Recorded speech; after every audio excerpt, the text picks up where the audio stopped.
పోతే పరిశ్రమలకు సంబంధించి నువ్వు చెప్తే నోరు తెరిస్తే మాట్లాడేది కియా.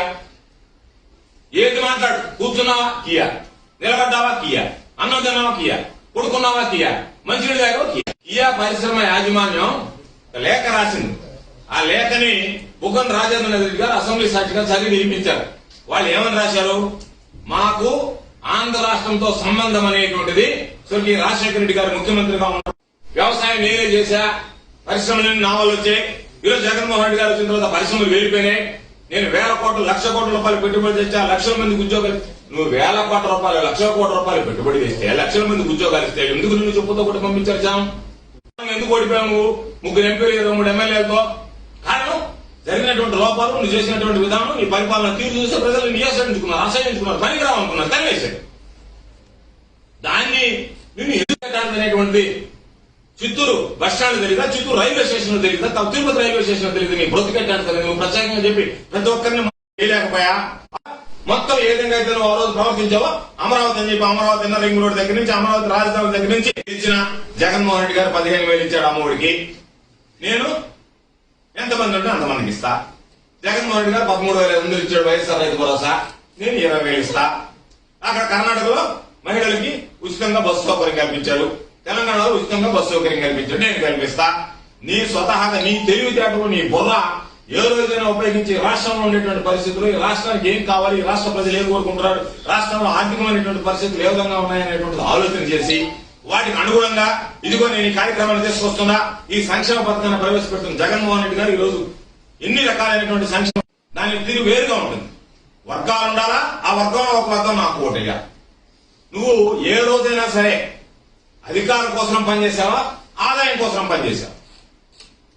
అధికారం కోసం పనిచేసావు తప్ప అభివృద్ధి కోసం ఏ రోజు పనిచేయలేదే, ఏ రోజు ఆలోచన చేయలేదు. అధికారంలోకి రావాలా, నేను ఆదాయం సంపాదించుకోవాలనేటువంటి ఆలోచన చేసావు తప్ప అధికారంలోకి వచ్చి రాష్ట్ర ప్రజలను అభివృద్ధి చేయాలనేటువంటి ఆలోచన ఏ రోజైనా చేసినటువంటి వాడు నేను కూడా ఒక చెవుడు ఉంటాడు. ఎందుకంటే దొంగ పక్కన దొంగనే ఉంటారు, మంచివాడు ఎందుకు ఉంటాడు దొంగ పక్కన? నీ చెవుల్లో మాట్లాడే వాళ్ళందరూ ఎదవరు. రకరకాలుగా నీకు ఏదో ఉండి లేని చెప్తే వీడు ఎదవ ఏదైనా మాట్లాడతాడు, విజ్ఞత లేనటువంటి వాడు, కాబట్టి చెప్తే సరిపోతుందని చెప్పి చెప్తే నువ్వు మైకేల్ జాక్సన్ లాగా తగిలించుకొని కాగితం ఒకటి రాసుకుని వచ్చి ఈ పక్క ఆ పక్క బ్రేక్ డాన్స్ చేస్తా, తిరిగి చేతులు చూపిస్తా, ఏళ్లు చూపిస్తా, నీ హాహాకారాలు. కాబట్టి మేము కోరుకునేది నువ్వు చేస్తున్నావు అనేటువంటి రాష్ట్ర ప్రజలకు అర్థమైపోయింది. కాబట్టి నిన్ను మాట్లాడేదాన్ని విశ్వసించేదంటే ప్రజలు లేరు. కాబట్టి దీన్ని దృష్టిలో పెట్టుకుని మేము నువ్వు జరిగినటువంటి సమావేశంలో మాట్లాడినటువంటి వ్యాఖ్యలను ఖండిస్తున్నాం. ముఖ్యమంత్రి గారి మీద నువ్వు చేసినటువంటి వ్యాఖ్యలు ఏదైతే ఉందో వాటిని ఉపసంహరించుకోవాలని కూడా నువ్వు సిద్ధమా అని నేను నిన్ను ప్రశ్నిస్తున్నాను. సార్, నిన్న చంద్రబాబు గారు మాట్లాడుతూ మాట తత్వం మడంతటువంటి జగన్మోహన్ రెడ్డి సిపిఎస్ పట్ల, మద్యం విధానం పట్ల, అంటే మద్యం లేనిటువంటి తర్వాతనే నేను ఓటు అడుగుతున్నారు అని ఈ రోజు నీతిహీనుడు చంద్రబాబు. 600 హామీలు ఇచ్చినటువంటి చంద్రబాబు తాను 1-2 హామీలు కూడా అమలు చేయలే.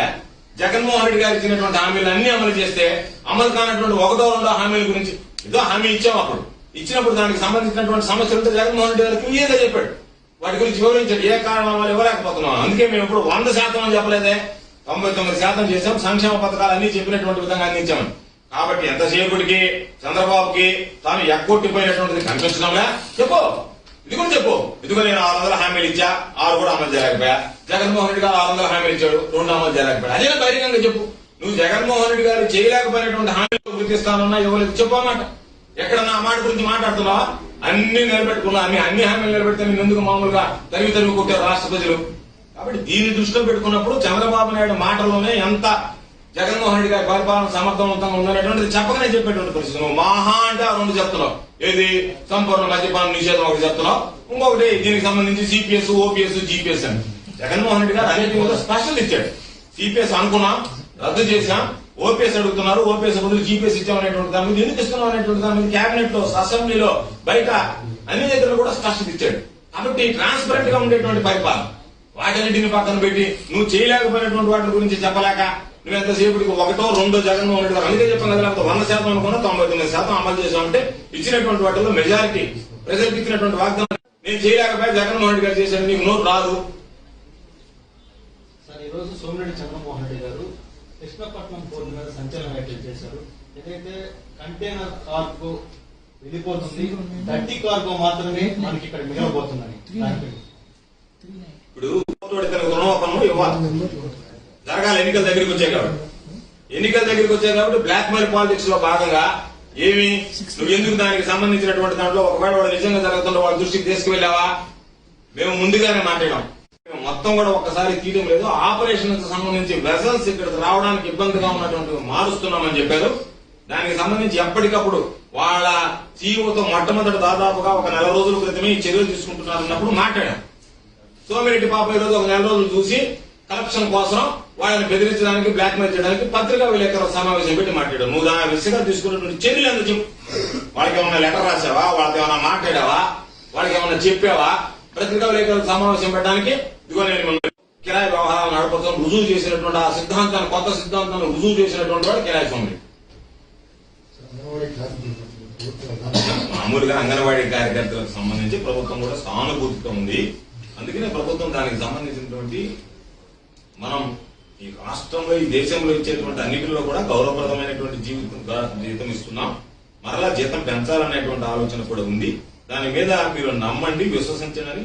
ఉపసంఘానికి సంబంధించినటువంటి వాళ్ళకి అష్యూరెన్స్ కూడా ఇవ్వడం జరిగింది. నేను కూడా కోరుకునేది ప్రతి ఒక్కరికి అంగన్వాడీ